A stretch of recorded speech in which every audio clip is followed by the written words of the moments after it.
Right. Good afternoon, everyone, and welcome to this CQI World Quality Week webinar. And of course, happy World Quality Day to everyone. Thank you for joining us. We will give it a couple of minutes just for people to join the meeting before we kick off.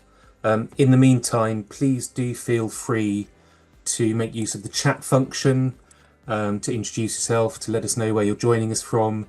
It's always interesting and very heartening to hear where our members are joining us from. So do feel free to make use of that function while we wait for people to join us.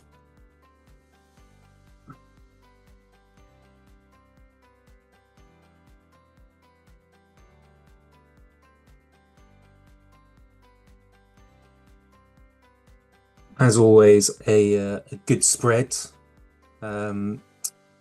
We have the UK well represented. We have Germany represented, people from the Philippines, from Dubai, from Wales, Croeso. Thank you for joining us today. Always good to see people from quite literally the land of my fathers. Kenya, Saudi, India. We'll just give it another minute or so. People are not so much trickling in, flooding in. And we don't want any of you to miss any of this afternoon's session. I'm not sure how Warwick has managed to find the sun today. It's certainly not in the least bit sunny down in the Garden of England in Kent here. I'm very envious.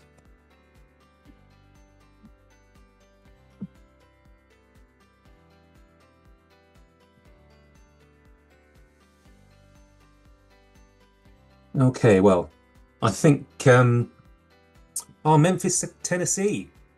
We have North Americans in the house. Welcome to you all. Aberdeen, the sun is not shining. I'm not surprised. But hopefully we'll warm all your cockles with the conversation today. That's what we'll aim to do. Let's get started, shall we? Just some brief introductions. My name is Alexander Woods. I'm Policy Manager for the Chartered Quality Institute, and it's my pleasure to host today's webinar. As I'm sure you're all aware, hence you're here, this is World Quality Week. And I hope that you've been able to engage in and enjoy many of the resources and events, not just provided by the CQI during this week, but also by organisations across the world who've been marking the occasion. There's a lot to explore on the CQI website. I'd encourage you to do so, and also via LinkedIn, where organisations and quality professionals from all over the place have been sharing their experiences, sharing their innovations and activities during this week. Today, of course, is World Quality Day. So I'm particularly pleased to be able to host this session on the day itself. But before we do so, a couple of housekeeping notices, just to let you know that sessions are recorded. They'll be made available via the CQI website and Quality Learning Hub after the event. Please do, at the close of the event, take the few seconds to complete the feedback form. It's really important to us to know your thoughts, your views on the events that we hold. It helps us to continually improve what we offer during World Quality Week, and provides really valuable insights into the needs priorities of CQI members, IRCA auditors and others working in quality.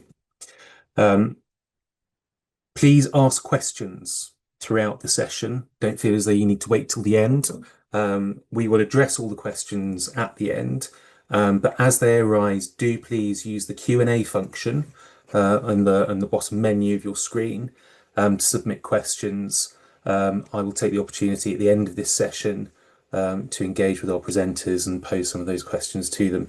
Don't be shy. We enjoy questions. We enjoy exploring what we're going to be talking about today.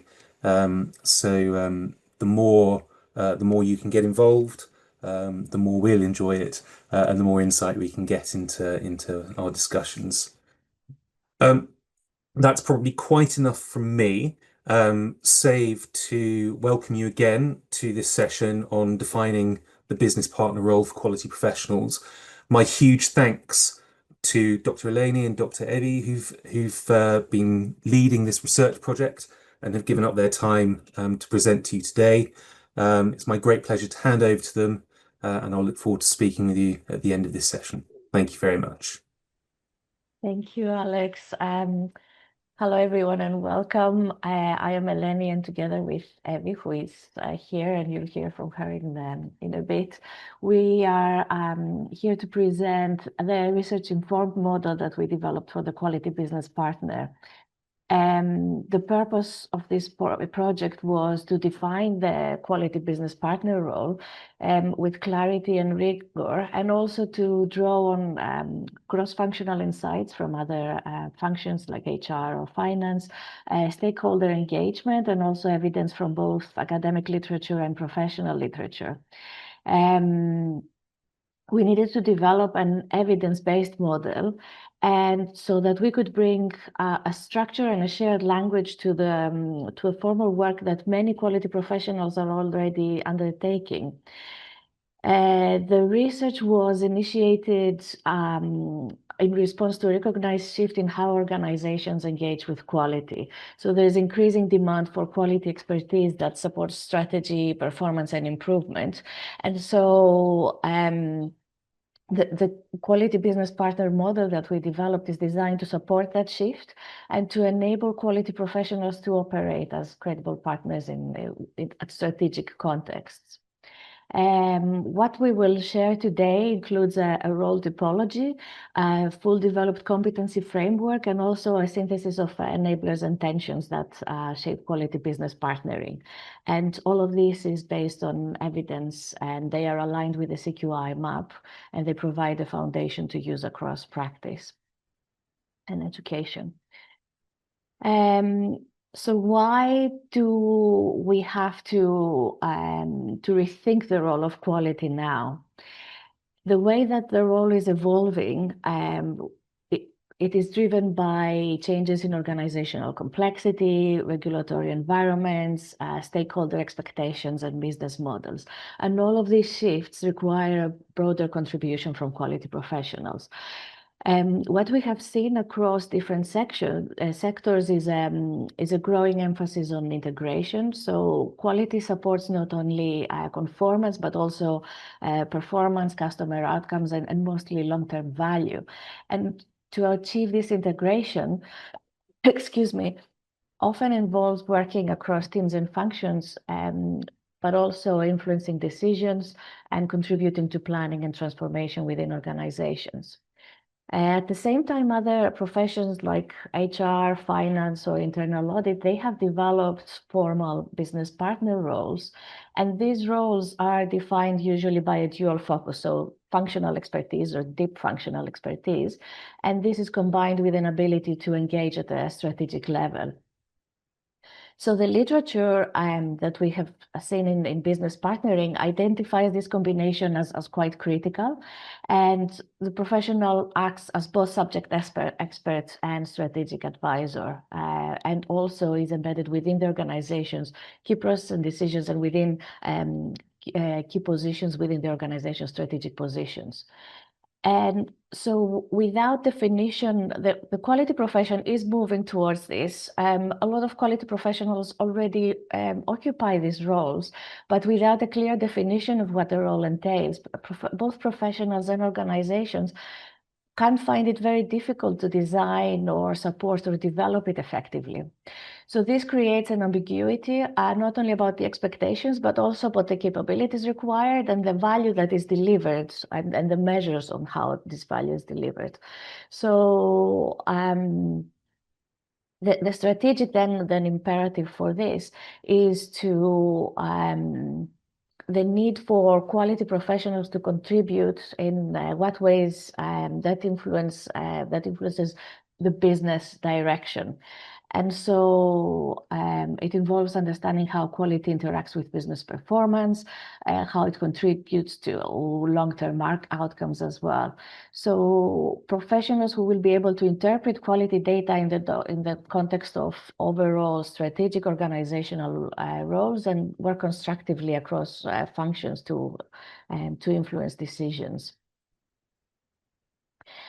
And now, the conceptualization of the quality business partner role was very ambiguous. We didn't find a lot of evidence in the literature about specific definitions. So what has come up from our literature and also supporting this with empirical research was that the quality business professional represents a distinct and emerging role within the quality profession. So it is defined as a kind of a hybrid professional identity. And this goes for most business partner roles where it connects three different areas of responsibility. So governance, assurance, and improvement. But the quality business partner role integrates them in to support cohesive and organization-wide quality contribution.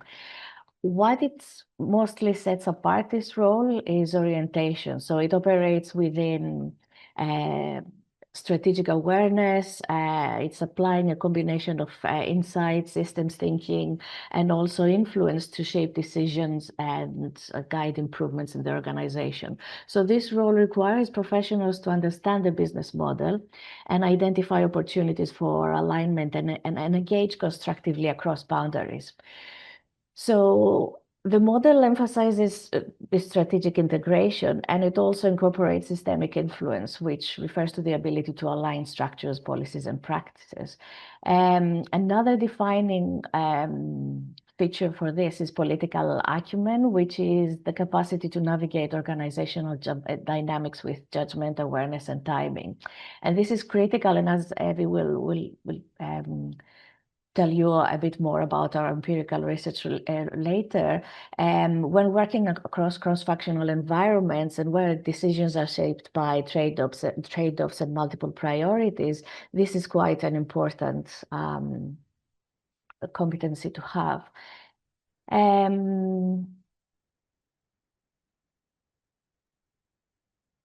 One question that we would like you to hold while you're listening to this webinar is what might constrain strategic leadership and quality roles, and what is it for you? So in many cases, the remit of quality professionals might remain aligned to assurance, control, or technical functions with limited scope to influence planning or the strategic level. So and another reason could be that organizational expectations might limit quality's influence. So in that sense, the strategic potential of quality might be under-recognized. It could be also that there are no development pathways or they're not aligned with the strategic demands of the role. In this case, or professional identity can also create a constraint where if quality is framed, for example, only in technical terms, it might be difficult to reposition it as a source of strategic insight. So we'll return to this, but just as something to hold in your mind while we're going through this, while we're in this webinar. So this is how we developed our methodology and what we did. We did this in 4 phases. The first one was a structured review of the literature on business partner roles. This also included work from HR, finance, internal audits, and procurement, where the business partnering models are more established. So we focused our review on how these roles were defined, what competencies they require, and how they contribute to strategy and decision-making. We examined over 100 sources across academic and professional and gray literature. In phase 2, we developed a preliminary typology for the quality business partner role, and we based that on functional comparisons and internal variation within the quality profession. In phase 3, we tested the typology through empirical engagement. Some of you have probably contributed to this, so thank you very much. This included 14 semi-structured interviews with professionals across sectors and levels and 2 focus groups conducted with CQI stakeholders. Excuse me. And we did all these activities were designed to validate, refine, and extend the typology and to explore enablers and tensions in greater depth. And then finally, in phase 4, we synthesized all these insights from both the literature and the empirical research into a structured competency framework. It was developed into 9 domains of competency, and then this was at 3 different levels: the strategic, relational, and innovative, and also it was aligned with profession map. So all these different phases ensured that what we developed was based on evidence. It was conceptually sound and also based on current practice. Now, what came through when we looked at business partner roles across functions, the common features that we identified across human resources, finance, information systems, internal audit, and procurement was, first of all, a dual focus on technical expertise and strategic contribution. So that was the first thing that came up. The second one was the specific embedded presence in decision-making forums. So it was the positioning of the business partner in the organization. The next common theme was a focus on relationship-based influence. So effective partners would build trust across functions, and they would use relational capability to support alignment and challenge when needed or when necessary. The fourth one was accountability for both delivery and impact. So the roles were structured to support both execution and insight. The fifth one was define development pathways. So for business partnering roles, there were clear expectations and there were clear pathways for progressions from technical roles to business partner positions.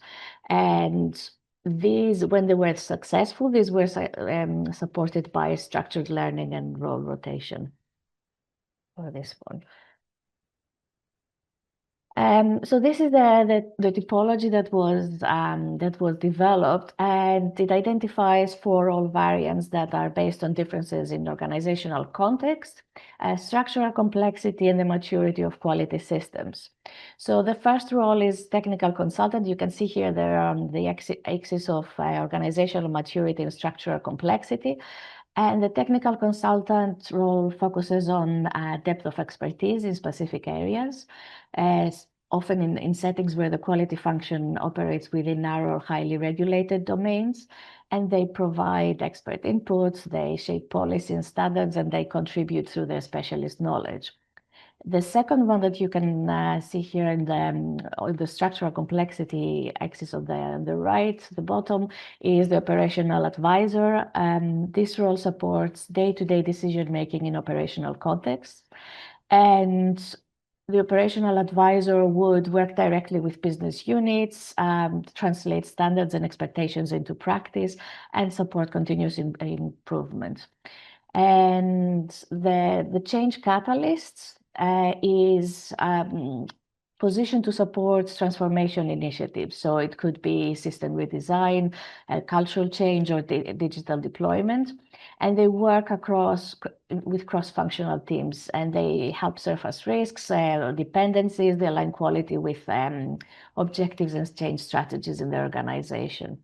The fourth type, the strategic partner, is strategic partners are embedded within senior decision-making forums.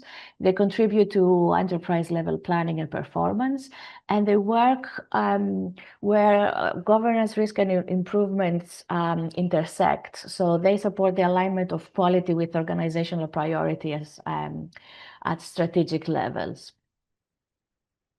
From this typology, and in combination with our evidence base from both research and empirical work that we did, we developed the competency framework. This is a summary of the competency framework. The full competency framework is developed with full behaviors and key derailers and across different levels. But just to show you here the key 9 domains for this, we have divided them into the strategic core, the relational core, and the innovation core. So the strategic core includes strategic integration, risk intelligent oversight, and insight for action. And the relational core includes organizational influence, so building relationships and trust across teams and hierarchies, developing others, and political acumen, the one that we said was quite important for this role, so to navigate power and timing and organizational dynamics. In the innovation core, we have systemic influence, foresight and innovation, and adaptive learning. We added this adaptive learning one because the technology and AI is continuously changing. The new competency that everyone will need in the future, especially at the strategic level, would be learning to learn. So this adaptive learning competency has been developed for this to show the learning to learn.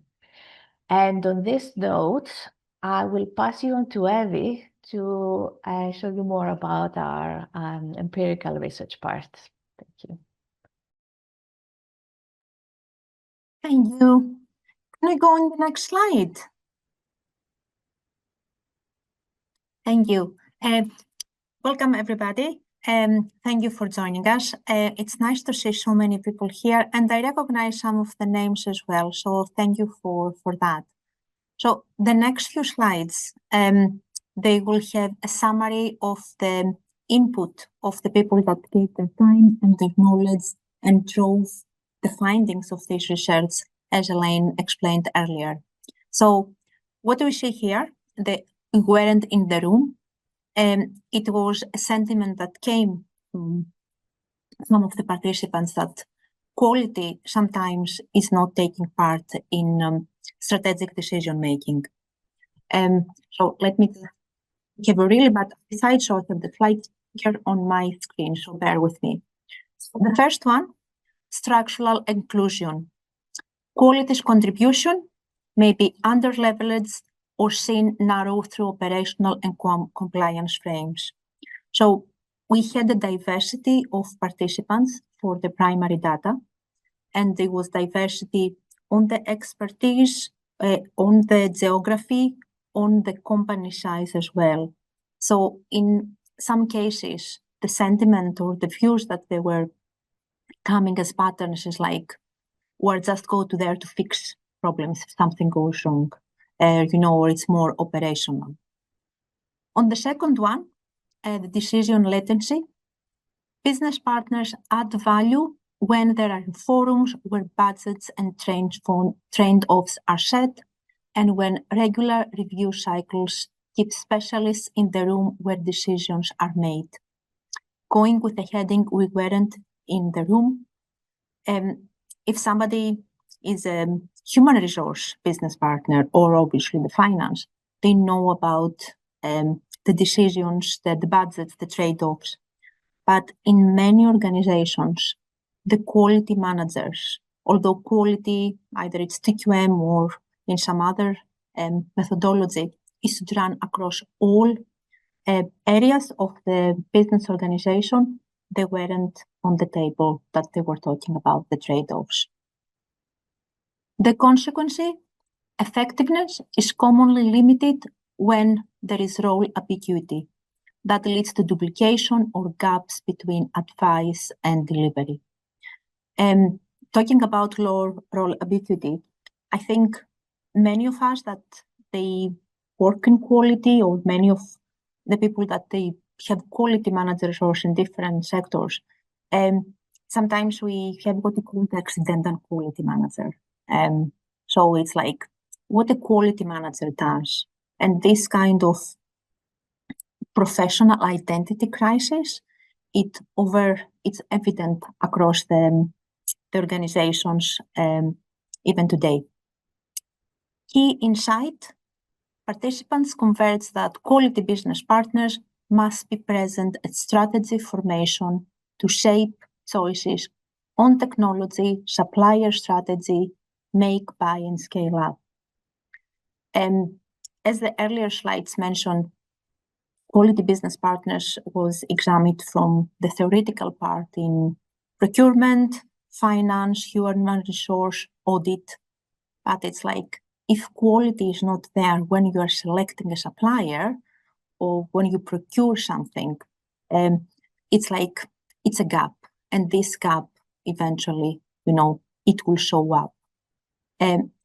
Saying that, in some organizations, that was not the case, but as an overall trend, the quality business partners were always on the table when decisions were made. We cannot see, it's the same, I think, in my screen, the comment from one of the participants. So Charlotte is one of the participants. It's not the real name, so it's to protect the identity. Quality needs to be at the where to play, how to win table, translating quality outcomes into commercial key performance indicators. Cost of poor quality, talking about reliability. So that the overall input from the participant is like, we're not always on the room, and perhaps this is something that it needs to be changed. Next slide, please. Thank you. Oh, the next one, it's the competency no one teaches you, but everyone needs. That's quite a nice heading, isn't it? So political acumen as critical, but least developed.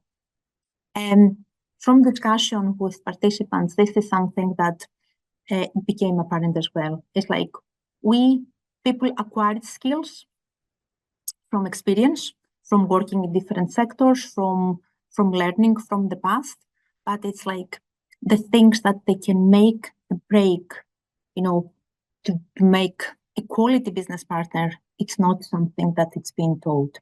Saying that, we do have a quality business partner competency now, so this may change, but many of the things we learn as we go from our own experiences and from our own drive.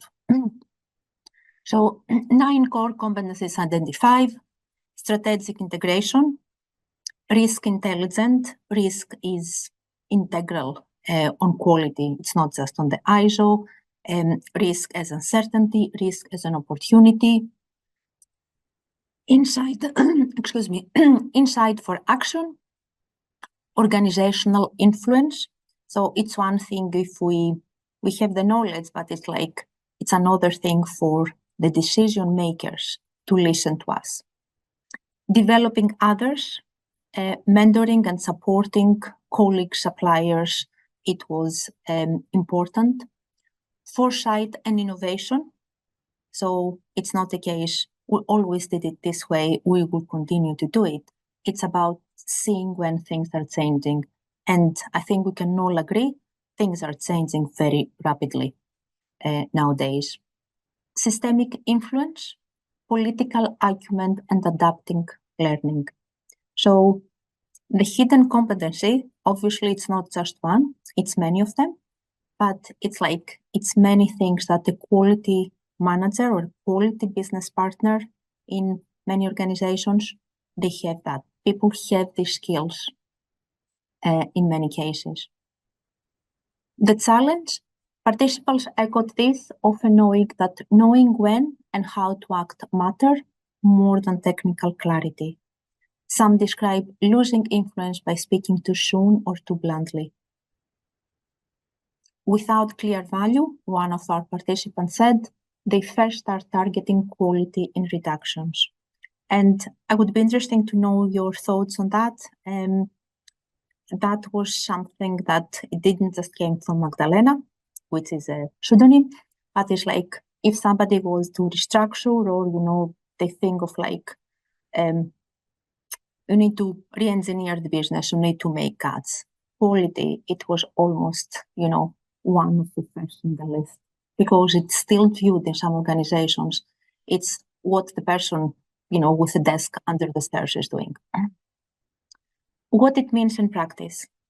Participants describe political acumen as the ability to read power dynamics, time proposals to decision cycles, frame trade-off in leaders' terms, margin cash growth risk. Money talks, we all know that, and build coalitions with finance, procurement, and operations. So this is about having not just the technical knowledge, we need the data to support our decisions, but having the political acumen and the influencing skills to talk to the right people at the right time. Key layers, tone-deaf advocacy, pushes quality arguments without reading the political context. And I think, again, during the times we live, reading the political context, it's a key skill. Thank you. Can we go on the next one? I will try to speak faster with the hope you will understand me, so we will have more time for questions and discussion. Not everyone needs to be a strategic partner. So it's about having this different diverse quality contribution, as the header title had.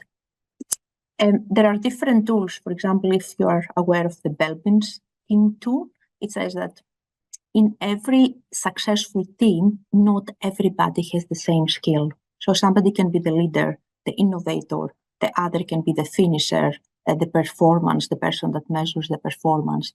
And this is true in this case as well. So it's like we can all have different skills that complement each other, and not everybody has to make strategic contributions. The Quality Business Partners Typology Framework. The typology articulates how quality business partner roles vary across organizational settings and sizes, of course, we'll add, shaped by dimensions such as governance, integration, regulatory environment, and decision proximity. If we take medical devices, for example, which is a highly regulated sector, it's like they're having the knowledge about the regulations, having the knowledge about the ISO, I think it's 13485, it's needed. In other sectors, though, innovation, it may be a bigger skill that, going through the requirements of the standards.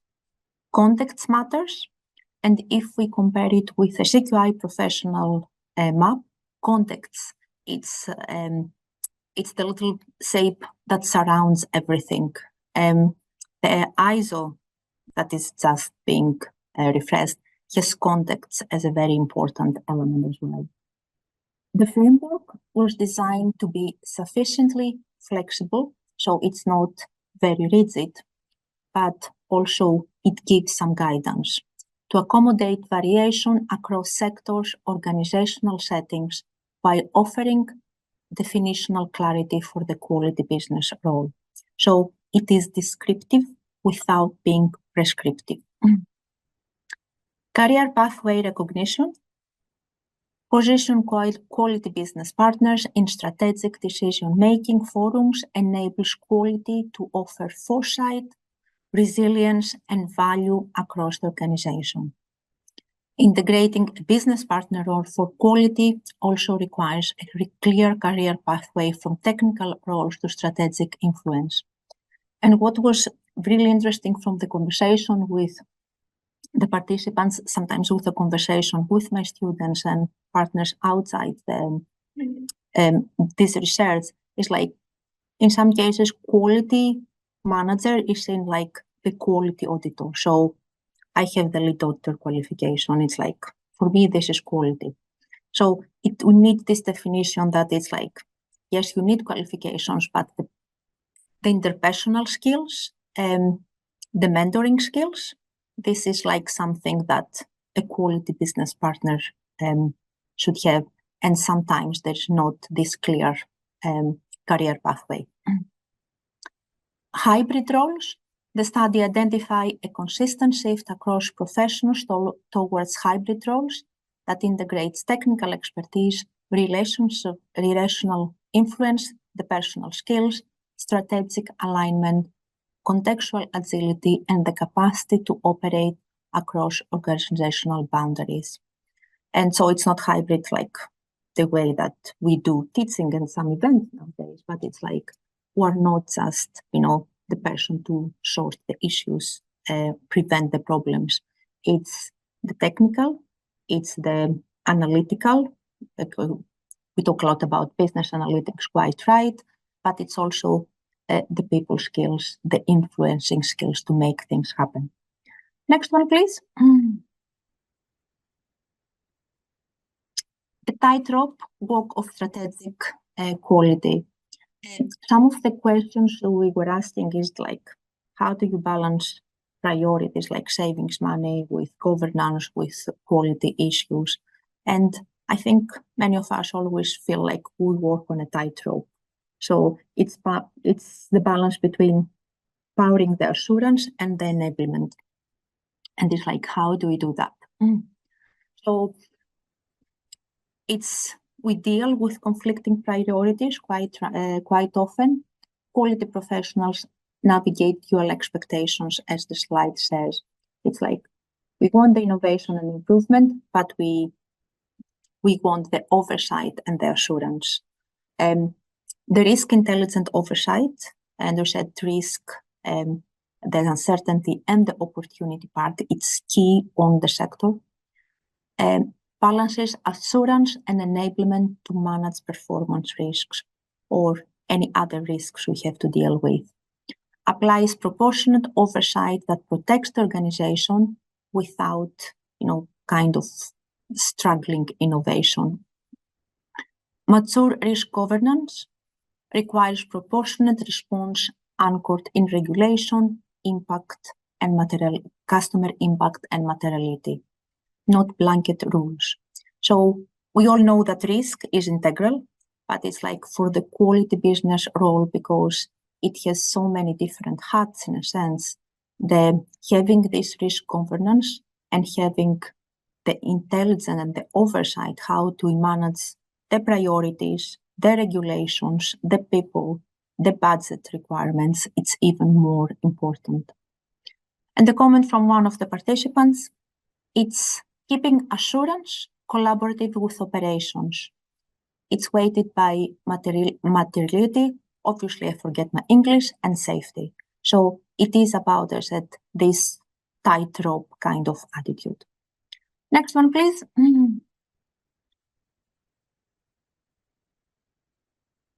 Quality, big strategy. They're quite nice, aren't they, this one? So it's about starting to develop the words, the terminology, the vocabulary, and the business partnership language. As I said, some of the organizations, they had it without naming it like that. And that was more evident in larger organizations.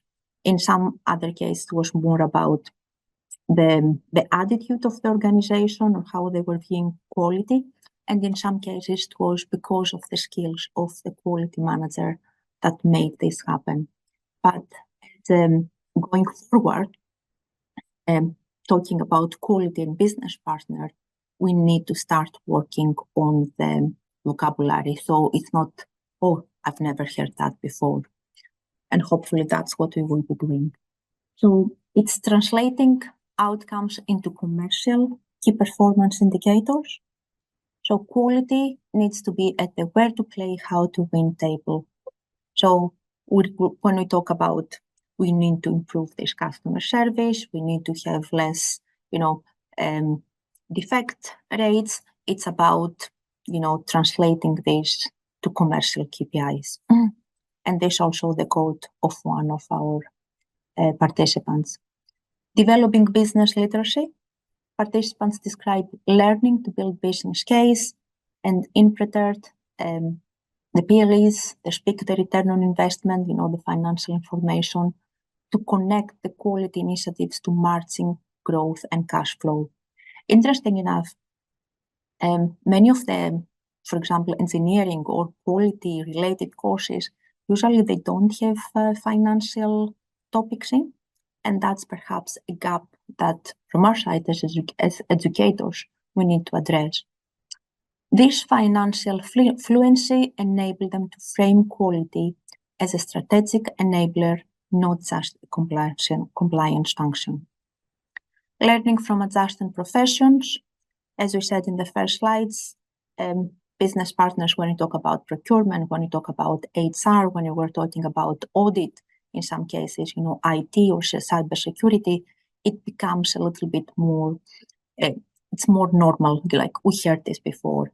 And so we can learn, we can apply a little bit of benchmarking and learn from the adjacent professions. It's like, how can we design the quality business partner so we're up there and it's not something that it's innovative anymore, it's something that it's common practice. Next one, please.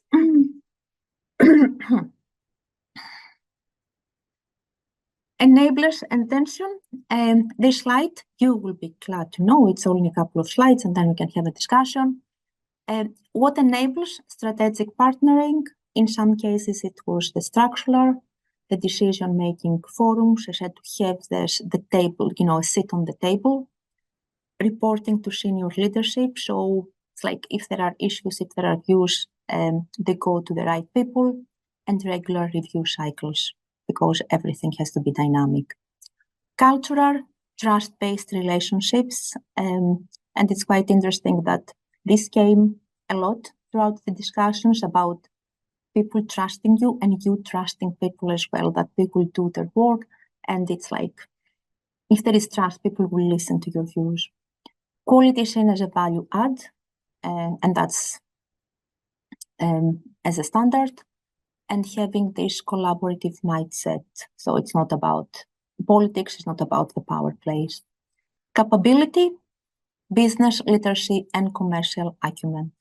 So if majority of the people, for example, that they end up in quality manager jobs, they have a technical or engineering background, is this something that perhaps we need to rethink how we prepare the next generation of quality professionals? Political acumen and influence skills, so we know what to say to whom and when. Data fluency and insight generation. So everything has data nowadays. My mobile has more data or knows more about me than me. So it's like, but they're there to drive decisions, to make informed decisions and give us these insights for risk or for going forward. What gets in the way when it's not clear what a quality manager has to do? When we involved as an afterthought, it's like after, issues arise, when there is job duplication or there are certain gaps. Cultural, when it gets its way, when the quality is seen as the compliance police, similar to many of the people that we talk, they had experience in auditors, and quality audits are not meant to be, oh, they came to find out what we're doing wrong. It's more like, let's improve things together. Defensive relationships and tone-deaf advocacy. Down to capability, it's a lack of commercial language, insufficient strategic thinking, poor timing, and political awareness. Next one, please.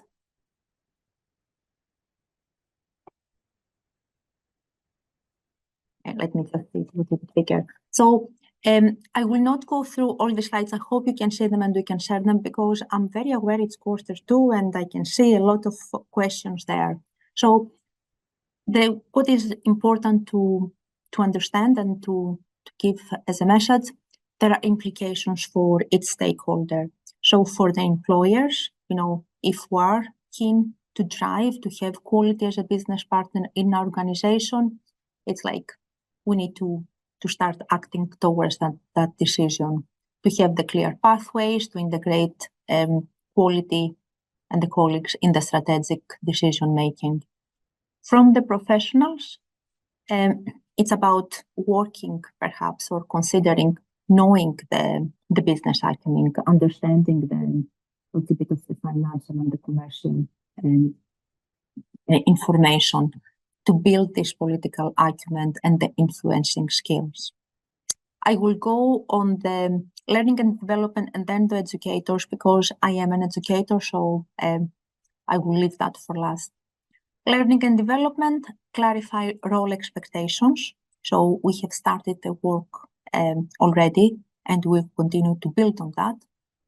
Assess competency gaps against the 9 domain framework, design the pathways, provide coaching. But as an educator, and I say that more to hear it myself, it's about understanding the different skills that the quality managers of the future need. Integrate the business partners into quality management curriculum. I teach quality management, so it's like I need to remember that and I will take them into consideration for the future. Teach the competency frameworks, emphasize practice-based learning, and from experience, this is the one that works. And foster cross-professional learning with finance, HR, and operational disciplines, which I think from my experience from other similar degrees, especially on the technical front, that's not something that it happens. The business students learn about the business skills, and the non-business students, they do not learn about these skills.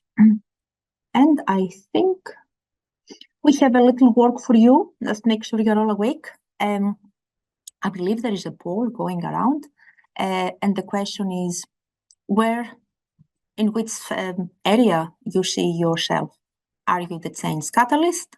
Are you the strategic partner? Are you the technical consultant? Or are you the operational advisor? And although I'm not sure, there you are. I can see it on my screen and I hope you can see it and you can click. And you've got a note that host and panelists cannot vote, which I'm not sure it's very fair, but I can understand it.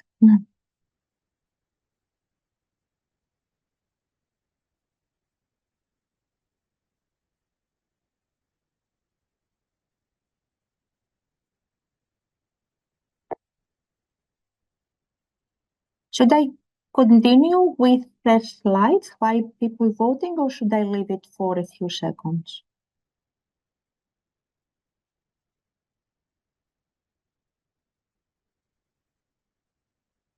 Oh, apparently I can continue. I hope you can remember the definition for each one of them. So the next question, and honestly, we're almost there. It's a question for you, and hopefully we'll have the chance to discuss a little bit today or even after the session at some point.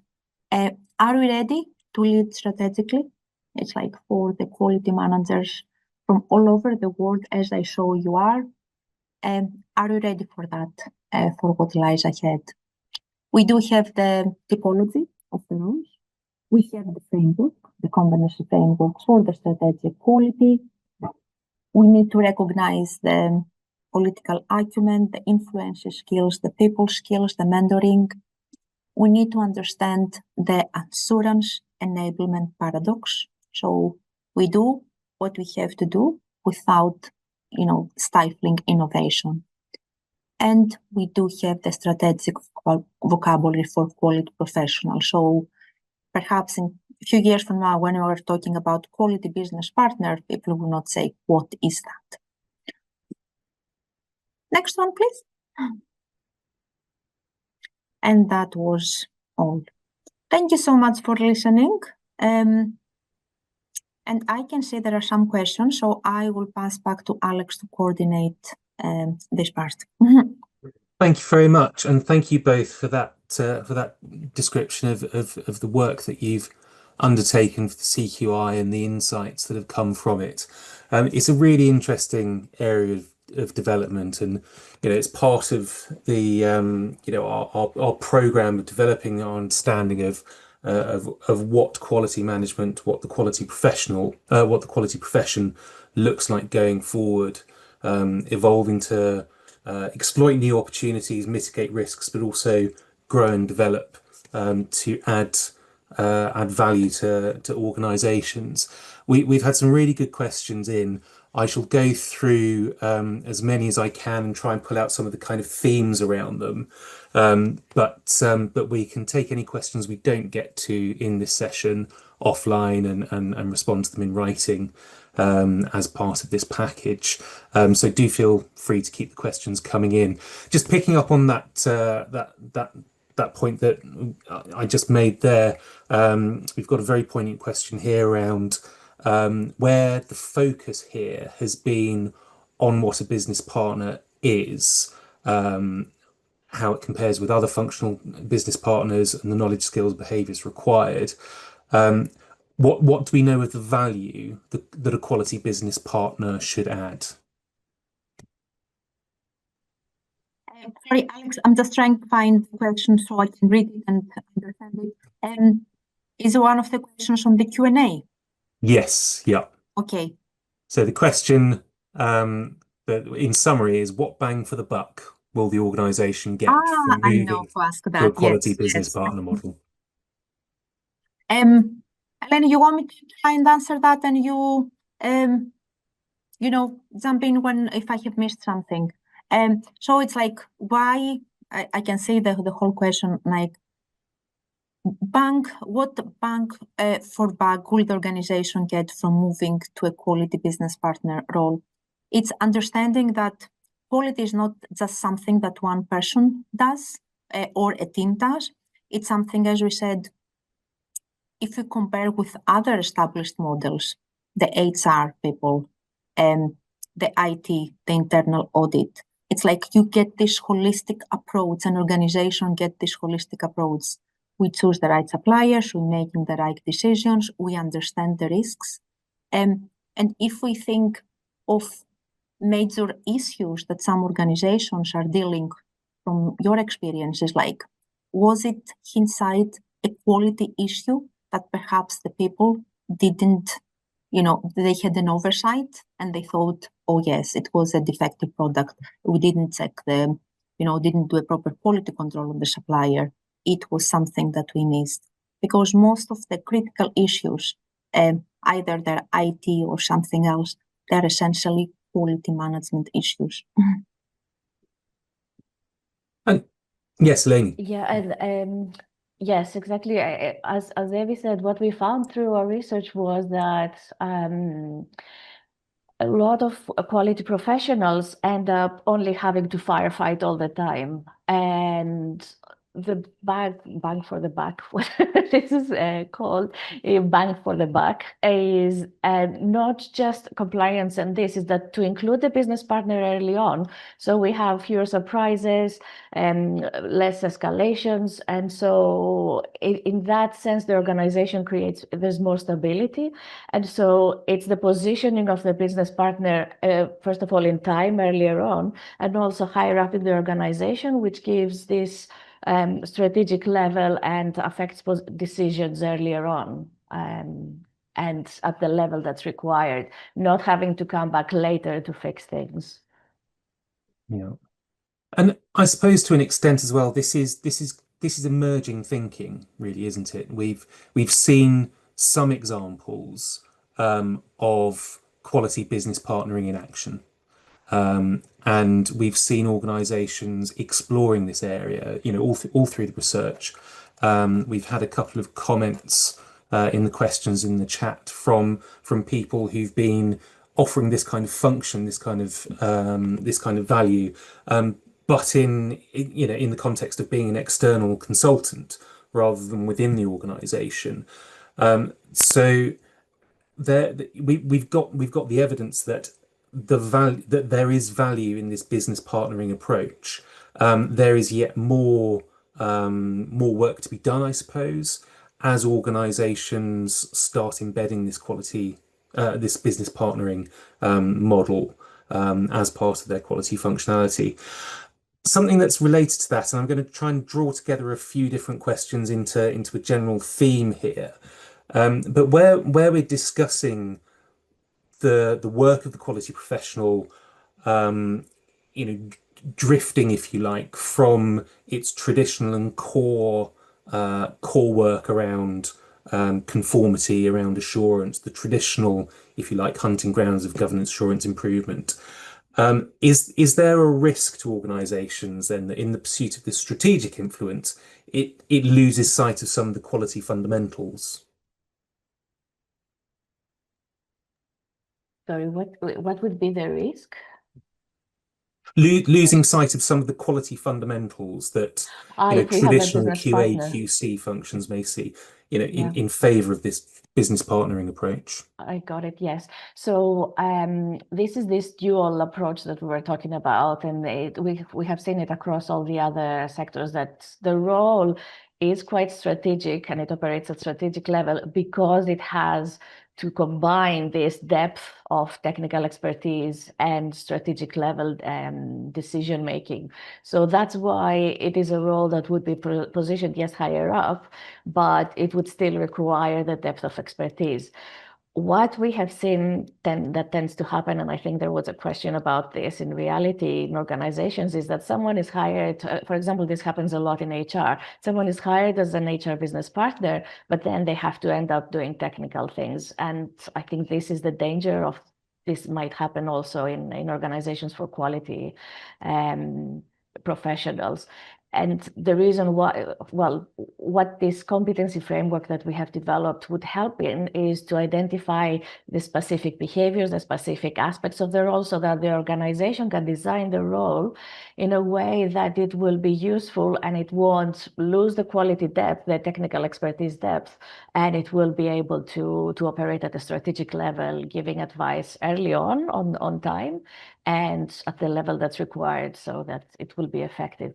But yes, there is a danger that organizations might start giving technical tasks, let's say, to the business partner. Yeah. But to top up on your question, Alex, the idea is not to dilute the governance or the risk management attitude that we explain it's key for the role, for the quality manager, for the quality business partner, for any kind of business partner. But it's about more like joining the dots. So it's like we are not trying, to undermine or dilute the significance of the technical or the soft, but it's like we do need the governance. It is, key on the profession map. But it's like, can we do things better? More collaborative? Can we see the big picture? So we're not just looking just technical, just assurance. We have this oversight. It's taking a step back and see that's quality is everywhere. It's on every department. Yeah. And we've discussed in the run up to this and touched on this session how business partnering is it's a set of behaviors. It's something that's enacted. It's not necessarily a question of recruiting in a person or appointing a person as the business partner. These are a set of knowledge, skills, behaviors presented by people within an organization. And I wonder if you were trying to chart this against the career pathways map, if we were to look at where the reporting lines are, where they sit within an organizational hierarchy, what perhaps we're seeing is an x-axis, if you like, where the technical and compliance fundamentals evolve into the kind of critical operational stuff, and then evolve into that strategic business partnering activity that we've been describing here.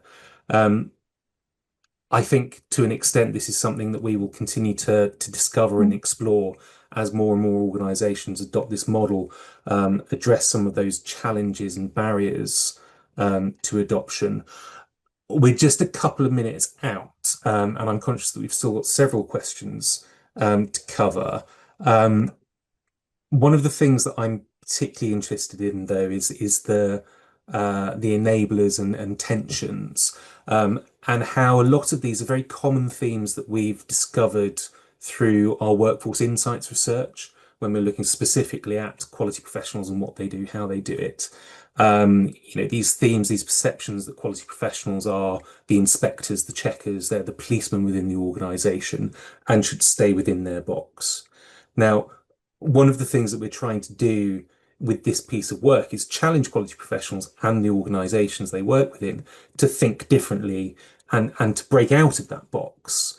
So I think one of the big challenges for this work going forward is navigating how the rest of the organization will respond to that evolution in quality practice. I don't know if you've got any closing thoughts, closing remarks on navigating that change. I'm sorry. Yes, I will. I was reading all the questions that the participants put. Very interesting, and we will come back to them, the ones that we can. Going forward, I think some of the things that we mentioned on the slide, the implications by different stakeholders, it's like going forward, we need to change our mindset. And I'm talking like as an educator, as a quality manager, I was part of the research, I interviewed the people. So it's like changing the mindset of what a quality manager does. It wasn't that clear before, to be honest. We just went and took it a little level higher up. But this, I think, agreement from anyone that, we talked in the focus group, we interviewed, and I can say somebody mentioned as a consultant, I'm doing that already. So it's like, it kind of makes sense to me. It is something that we're not just about the standards. We're not just about, the regulations. We're not just about giving you the control charts every week and how long did it take to answer the phone calls. We're about like adding value to every part of the organization. But it's just the beginning of the journey. It's like there are so many, different layers and twists and turns to go through. Well, on that striking note, this is the end of today's journey, because we've hit 2 o'clock and you'll have busy lives, busy jobs to get back to. But it's not the end of the journey for this piece of work for the CQI. And I know there have been a number of questions around, what the CQI is going to do with this next. Are there going to be resources? How is this going to be integrated into what we offer? What training will there be? Now, this business partnering work will be carried on. We'll be looking further at how this maps directly into the CQI's profession map. We'll be sharing the typical competence profiles and positioning within the career pathways map for this. Also seeing how it supports and is supported by other areas of our research program. And from that will come the requisite guidance, training, whatever it may be, to support organizations and individuals transitioning into business partnering roles. So this is definitely not the end of the conversation, and definitely not the end of the membership's participation in our exploration of this work. So may I just close by saying, first of all, thank you everyone for attending. We really appreciate your time. We especially appreciate your questions. There have been some really good questions here, and I imagine that we could talk around this for an awful lot longer.